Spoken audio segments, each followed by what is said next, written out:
از خانه. من چه کار کنم خدایا؟ همه چیزی را خونه جمع کرده گرفته رفته، امرای خود گرفته رفته. او از برای خدا من یک دفعه زنگش بزنم. خودت که رفتی بالا دا پاسید کرده، بالا دا پاس خودت کرده، کل چیزی خونه را جمع کرده امرای خود گرفته رفته.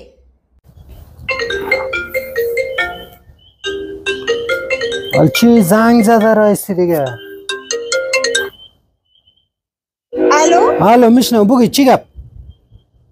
دیگه کار کردی از خانه رفتی کل چیزی را چرا جمع کرده گرفته امرای خود بردی؟ نه چرا نبردم؟ چرا بردم؟ نیم قطی روغن خلاص. سیکو دوای پاشا کشک بردی خیر. حال دوای پاشا کشک پاشا را من میکنم قطعی. یک لینگ جرابای من گرفته خود بردی جراب خیر بلاده پاسش. جراب یک لینگ است برو.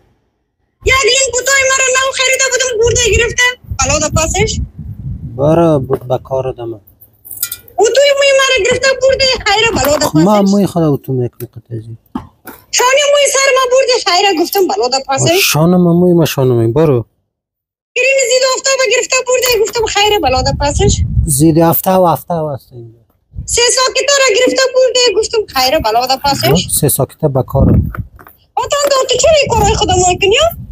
گروه خانه را گرفته برده گفتم خیر بلاده پاسش. آره یک گروه خانه را یک تانش دستمون بردی امروی دیگه سیاه گرفتن وطندار و نمونه را گرفته پاس بیاری که اشتکاز گوش نگیرم میموره یکون چو پخته کنم بخششان دیگه سیاه دمه بکاره برو دیگه سیاه مد وطندار با خوبی پاس بیاری گرفته دیگه سیاه را امروی روغن که باز از ما تو نمیشه فهمیدی؟